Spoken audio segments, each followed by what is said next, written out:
I think that's a fascinating topic. Yeah. Oh, okay. Alrighty. We're already rolling.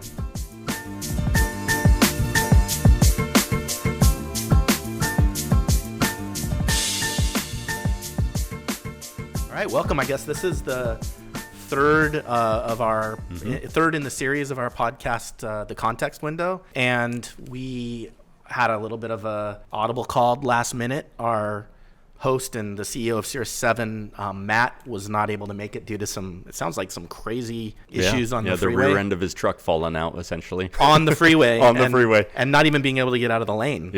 Yeah. So here I am with very little context to the context window, which I think is a good thing, and we'll see how it goes. But today we're talking with Toffer, and Justin, why don't you introduce him since you know him more? Yeah, Toffer is the CEO of a company called Diffblue.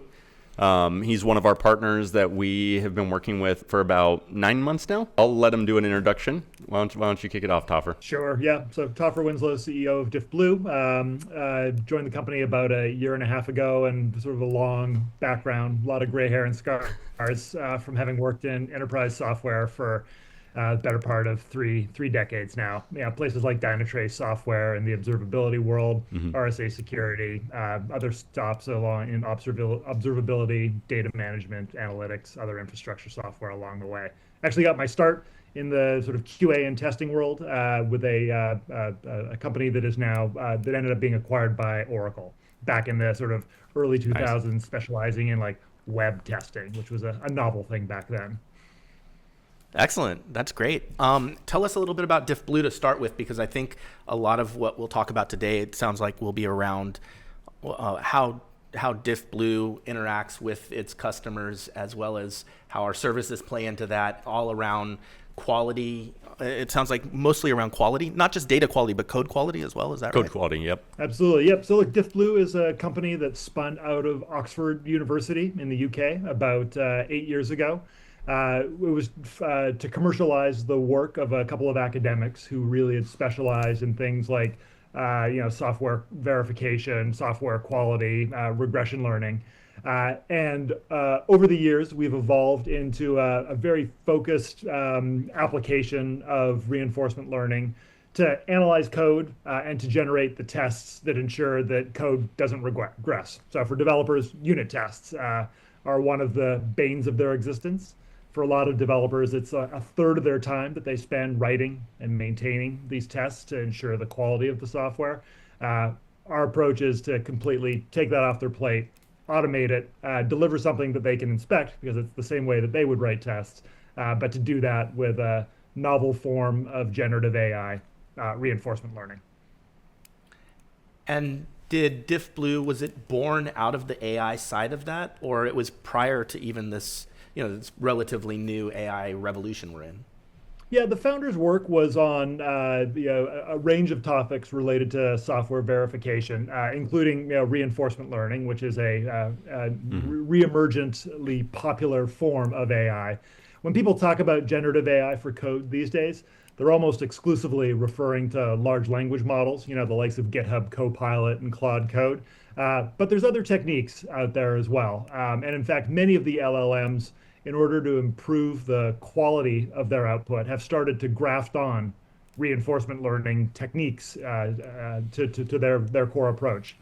Our approach is somewhat different. We started with reinforcement learning as the core of what it is that we do, and relatively recently have started to tap into what LLMs are uniquely good at. But if you start somewhere with the technical foundation, you get to a fairly different point than if you had made fundamentally different technology choices at the outset. And so we are quite different than what you would expect if you were using a Claude Code or a GitHub Copilot. Super general question for a layman, but what is reinforcement learning versus an LLM? So reinforcement learning is an AI technique in which you define a series of goals, and then you propose a candidate solution for a particular problem. You evaluate that solution against the goals that you've set, and then you learn from that. How good a job did the solution candidate do at meeting the goals that you set for it. And then you develop another solution, and then another, and then another, and then another. And each time you learn and get a little bit smarter about the solution that you're proposing. And eventually you come up with a really, really good solution.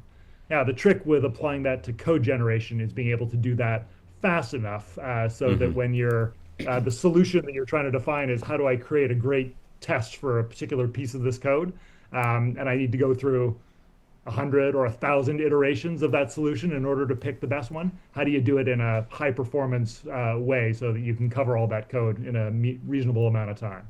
And that's sort of what our founders have specialized in.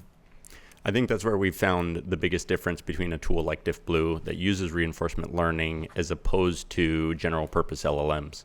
When you look at what Diffblue can do, it creates syntactically correct tests for Java code. If you try to get the same output from a general purpose LLM, it can get you close. It's like 60-70% of the way there.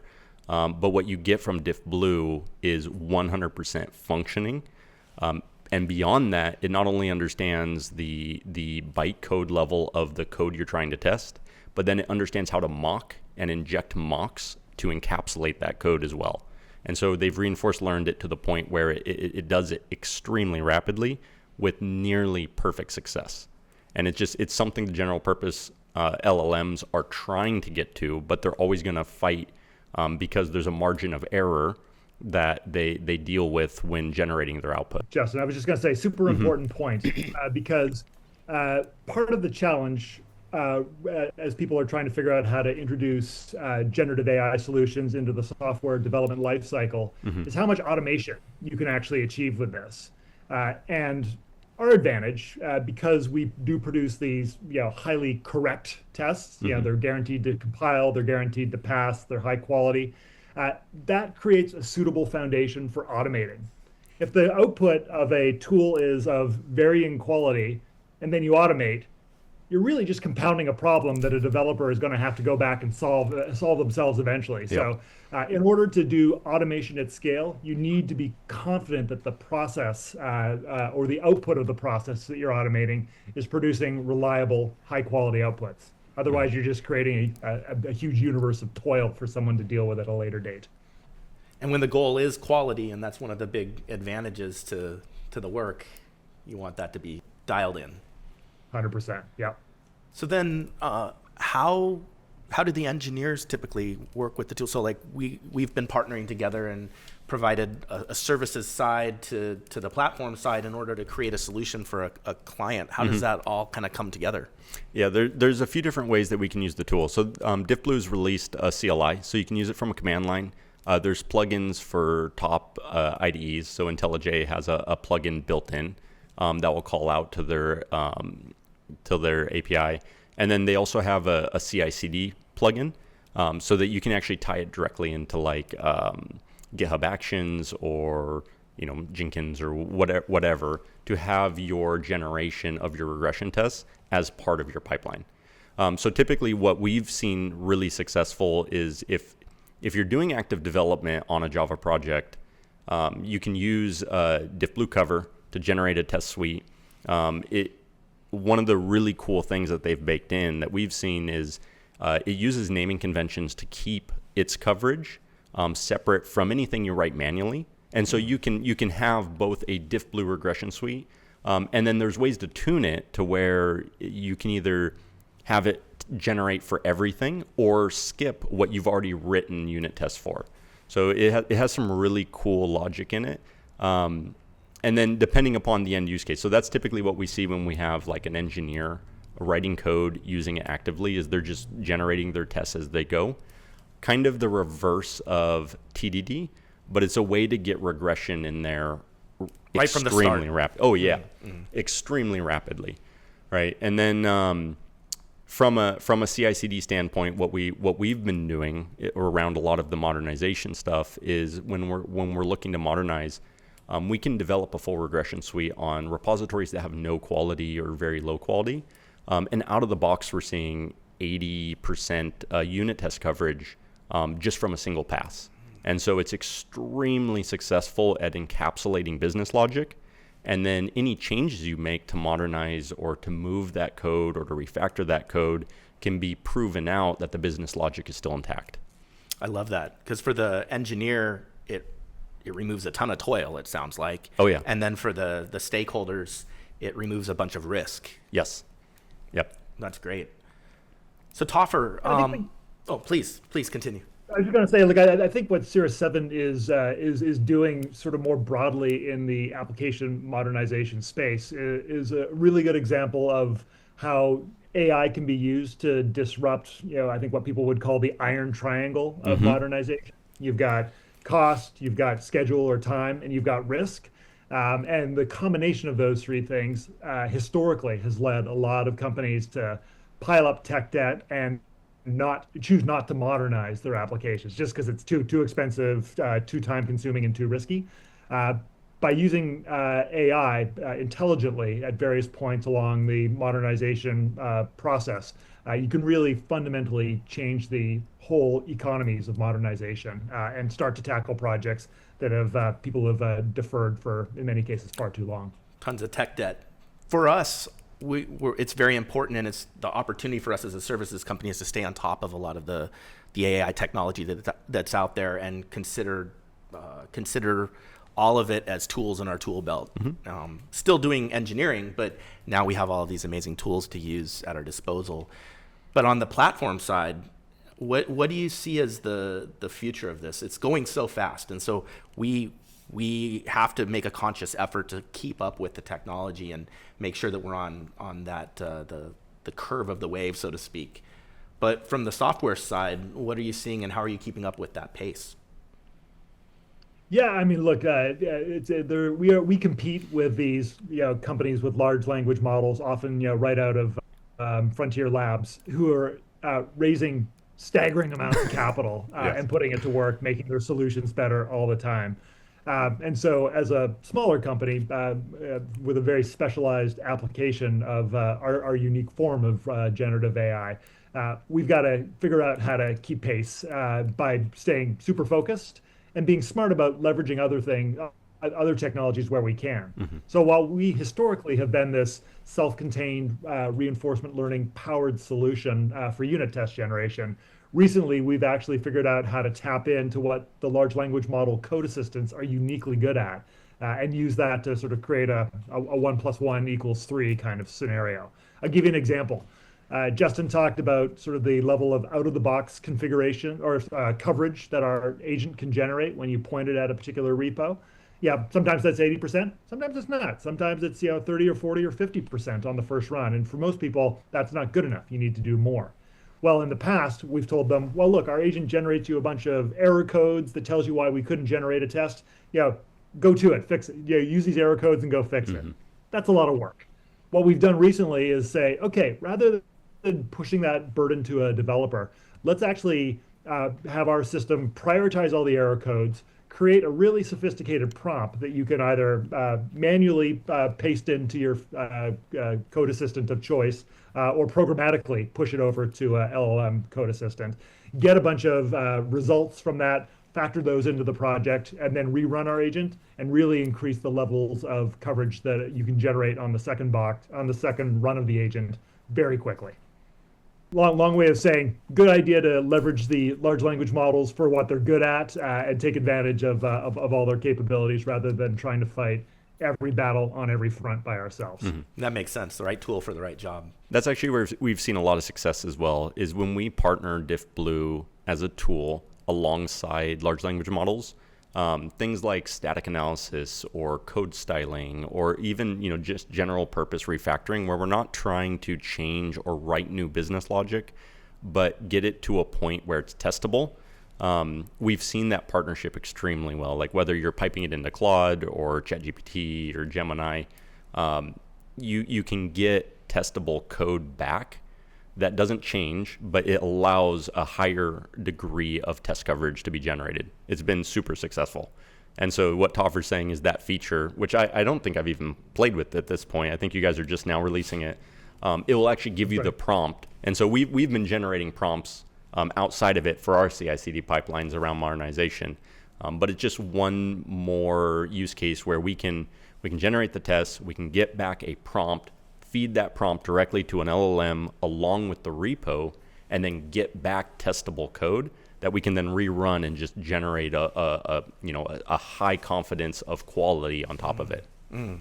That's great. And this is all very Java specific still? Yes. Yeah.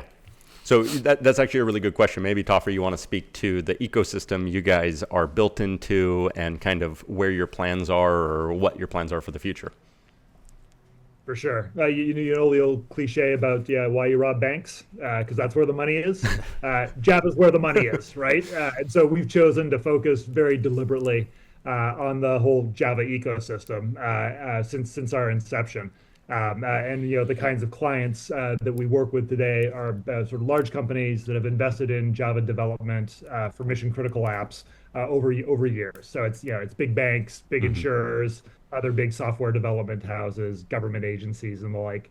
Our plans going forward are to figure out how to expand into other languages and to take these sort of core techniques that we've used in building our solution, which really are three things. We've talked mostly about reinforcement learning, but it's really reinforcement learning coupled with code execution. So like when we propose a test, we actually execute it against the code that it's designed to test to see what the results are, and we learn from that. And the third leg of our three-part stool that makes our product unique is just the depth of understanding we have about the Java ecosystem and all the frameworks that are used in developing Java applications and extracting intelligence from that in the way in which our agent generates tests.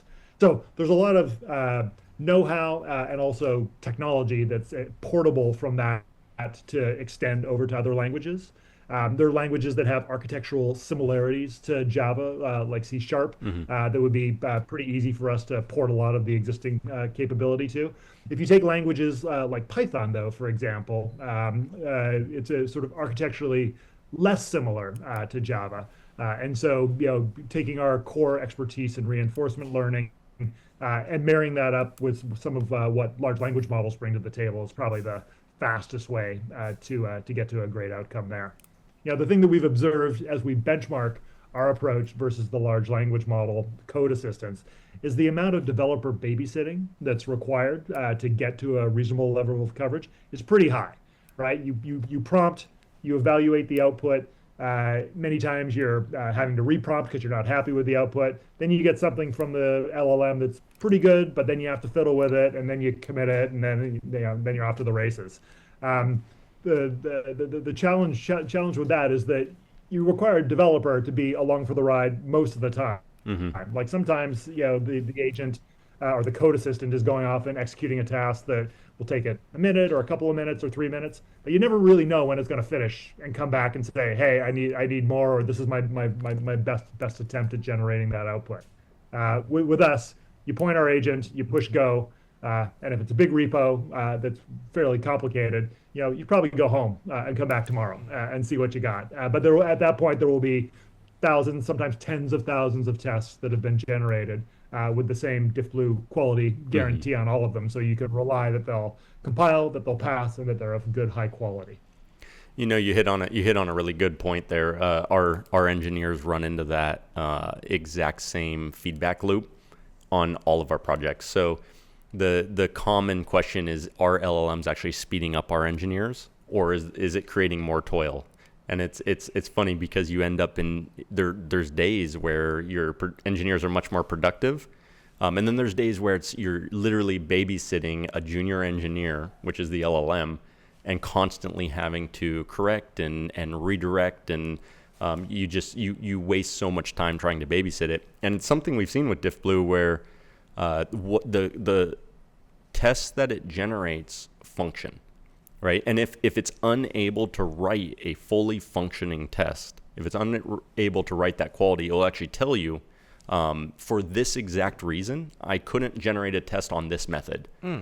So you not only have, tests that work and are accurate, you then have a very clear instruction on how to improve your quality and your code. And the next step for us is taking those instructions, feeding them into large language model based coding assistants and having them automatically do that work. Yep. So again, developers can focus on new feature development, or babysitting the code agents as they write functional code, Yeah. not test Yep. code. Yep. Well, and that's the big question, and I think we've probably hit on that same question on every one of our podcasts so far.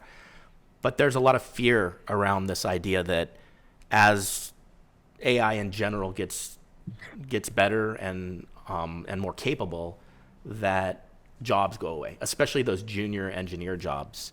And at least back in the day when I was getting my start, it was in testing. And that was a great entry point as a junior engineer. You get into the testing side of things, it gives you a chance to get exposed to a code base, learn as you're doing it, and you're taking away a lot of that toil from a more senior engineer that doesn't want to do it or doesn't have to do it anymore.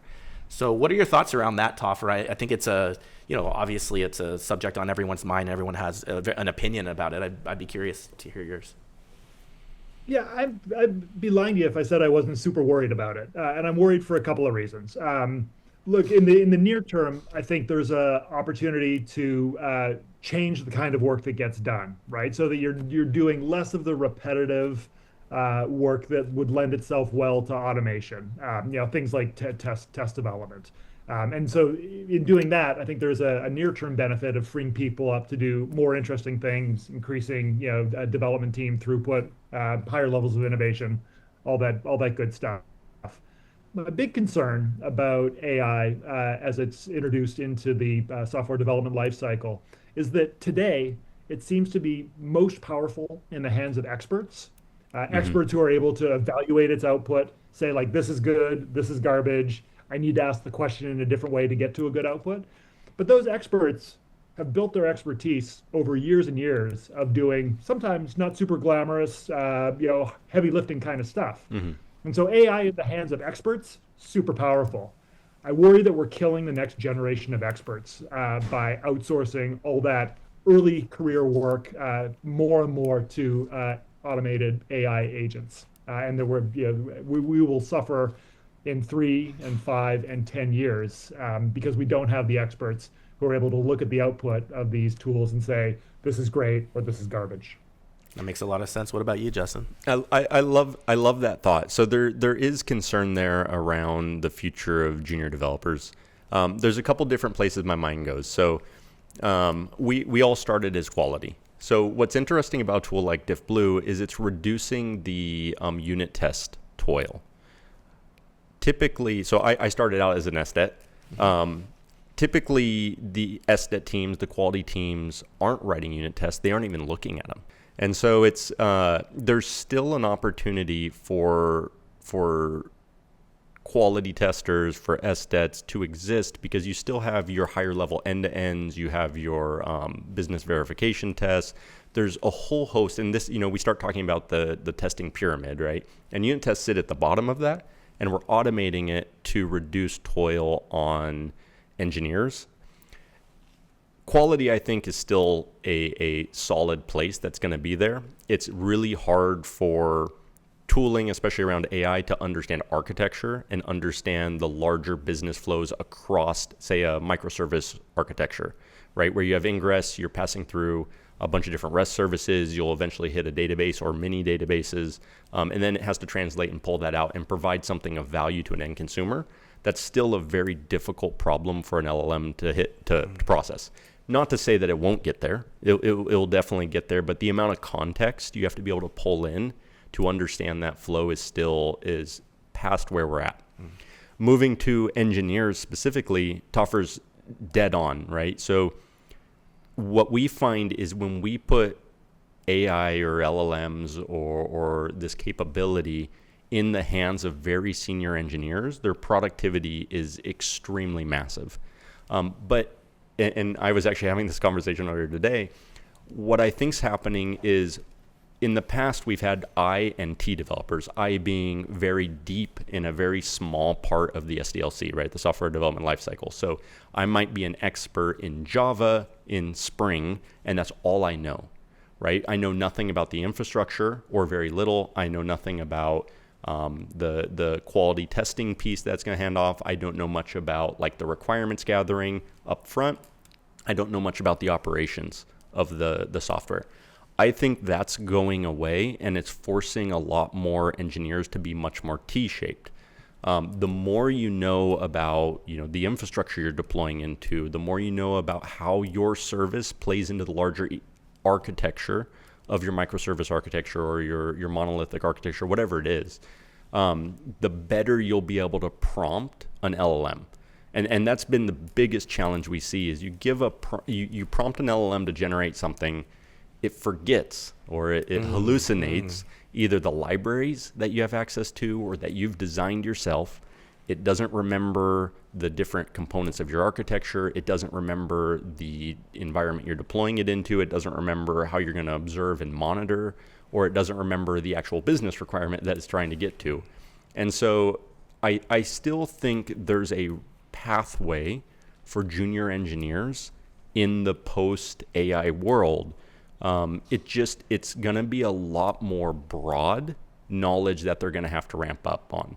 They can't just specialize extremely deep into one stack. So I don't think it's a juniors are gone. I think it's a way we need to train them and teach them broadly as opposed to just depth. And so it is going to stretch people in a new way. Which I love, because I think that was the big challenge in the early days of even the internet, where you had a great opportunity to get into this new emerging software industry, but you had to go deep right away and become very specialized in something at the expense of core architectural skills. Yeah. Other than maybe at the university level where you're getting a more well-rounded CS degree. But a lot of the best engineers I've worked with didn't come from that background. They came, myself included. I was a science major, right? So it was only when I was starting my career where I started to get exposure to these concepts, and so there were missing pieces that I had to try to tie together. So I like the idea that right out of the get-go you have more exposure to all of that, and you get that T shape quickly. Yeah. I do think it will be interesting to see in the longer term or the midterm. I don't even know. It could be only a couple years away now. But as the AI componentry gets better and better at what it does, where those jobs do go. Because I think there's also an opportunity as a junior engineer right now to pick up some of these technologies that didn't exist even 6 months or a year ago, and you can be as expert as anyone else because it's all new. We're all new to it. Yeah, that's been a really interesting one, right? It's how do you balance the fundamentals of writing algorithms, understanding the language versus leveraging, AI tooling, LLMs, and understanding how those are working to actually provide you the output. It's been a really interesting kind of migration that we're on in the industry. I do have a question for Toffer, though, which has been kind of on my mind for some time now, which is we look at Diffblue as a critical piece of tooling that we have to have for quality. And what I'm wondering is, where does he see, or do you see do you see an alignment or an overlap where you think the LLMs will get to the point where it can write syntactically correct testing? Like, do you see a point in the future where the LLMs will catch up, or do you think there will always be a separation in its capability?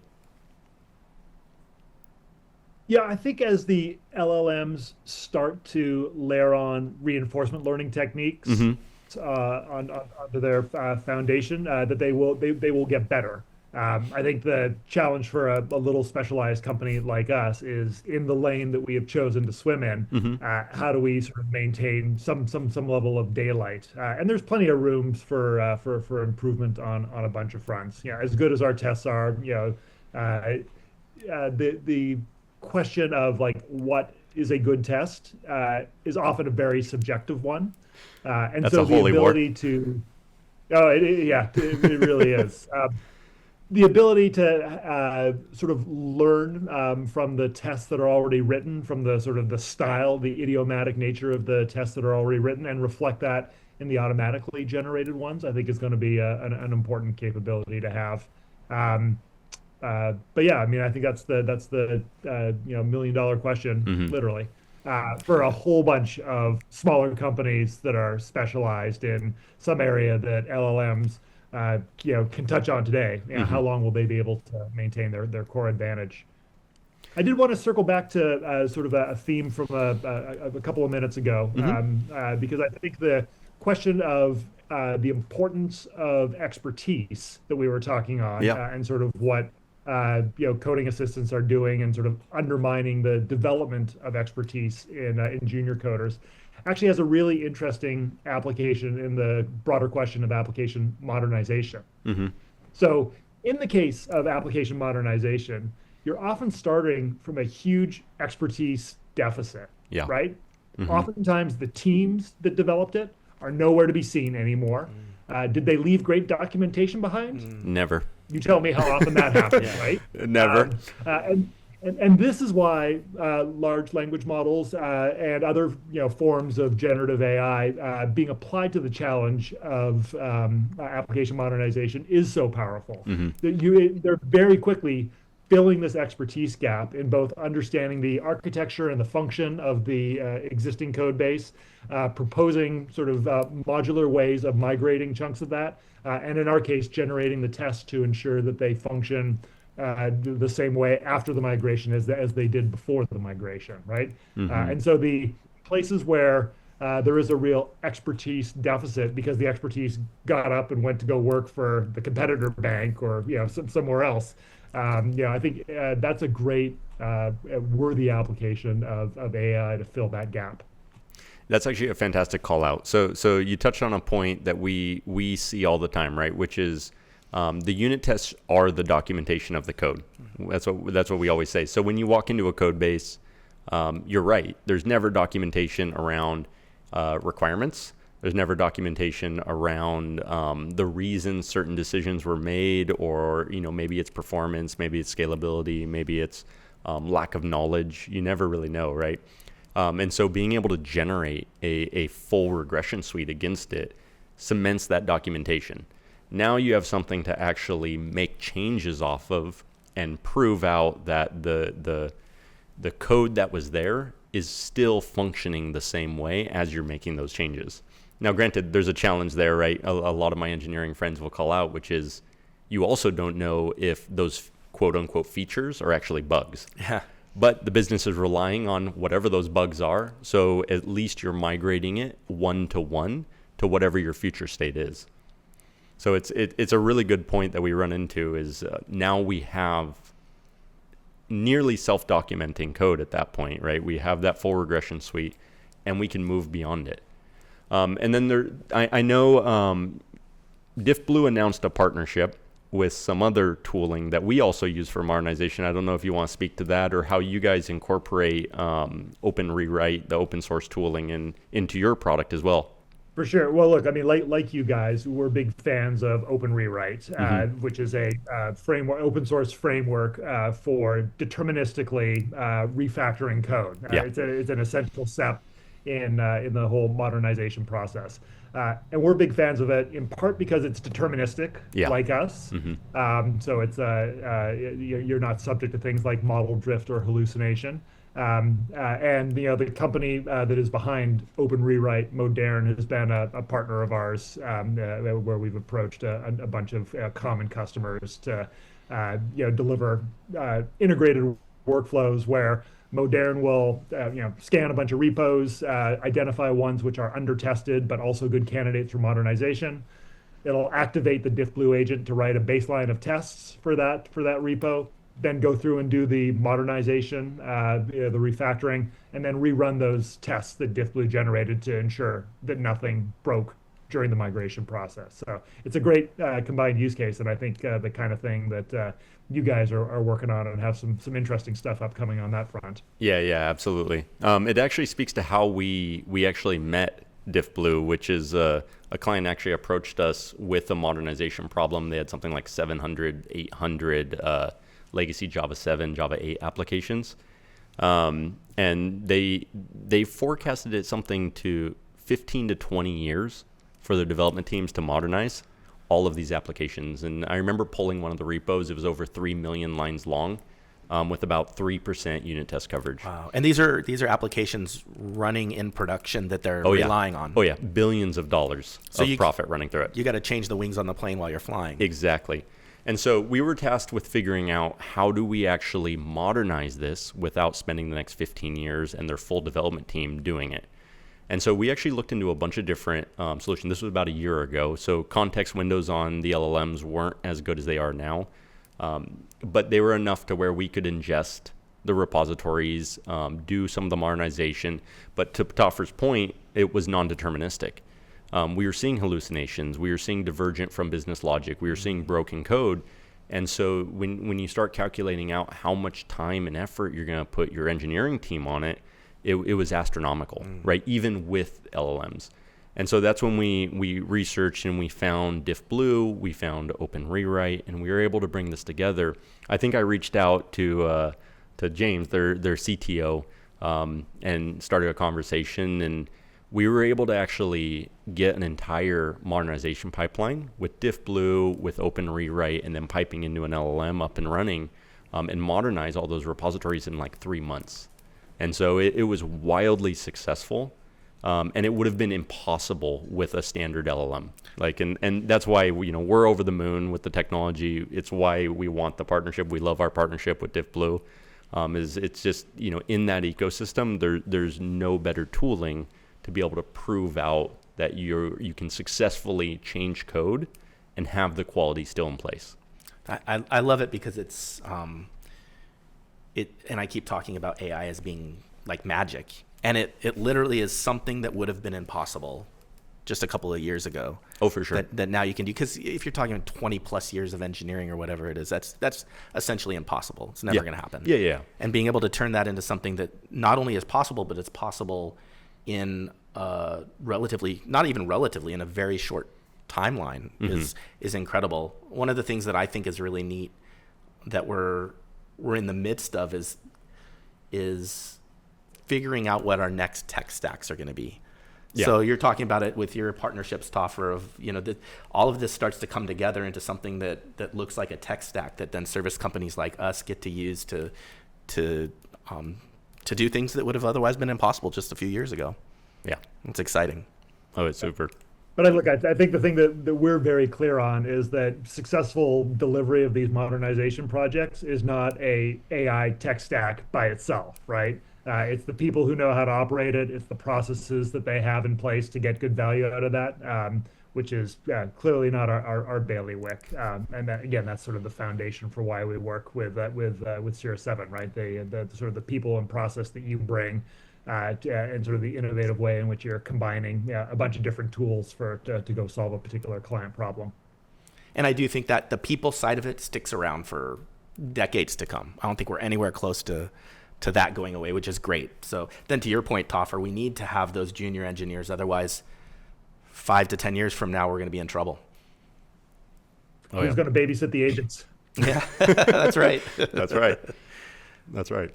Well, hey, this has been great. I think we're getting close to time for the podcast, but it's been a great conversation. It's nice to meet you. The first time on a podcast, Toffer, to meet you, but it's been great to sit down and talk with you and hear your perspective on AI and the tooling that we're all using and engineering, and kind of go deep into some of that. Awesome. Thanks for the opportunity, guys. Really enjoyed it. Thank you so much, Toffer. It was great seeing you. Off to the side, and so we chat for a few more minutes, and that turns into some outtakes once in a while. So. Oh yeah, they're fantastic at that. Are you guys with a real background there, or no? It's real. Virtual background. No, this is all real. So we're actually in a studio. Yep. Awesome. Well, I'm excited to be partnering with you. Heard a bunch about you, so it's great to finally meet you. And I'm excited about our kind of joint path forward. I think we're gonna have some good times together in the next few years. There's a lot of really cool problems to solve. There are a bunch of big ones, and I think sort of the combination of what we do and you guys and the expertise you've got around Open Rewrite and LLMs, like it's a great bunch of building blocks to go create a bunch of value out of. I agree. Awesome. Cool. All right, I'll let you guys go. Great. I appreciate it, Toffer. Have a great evening. Thanks again, Toffer. Later. Bye. Bye.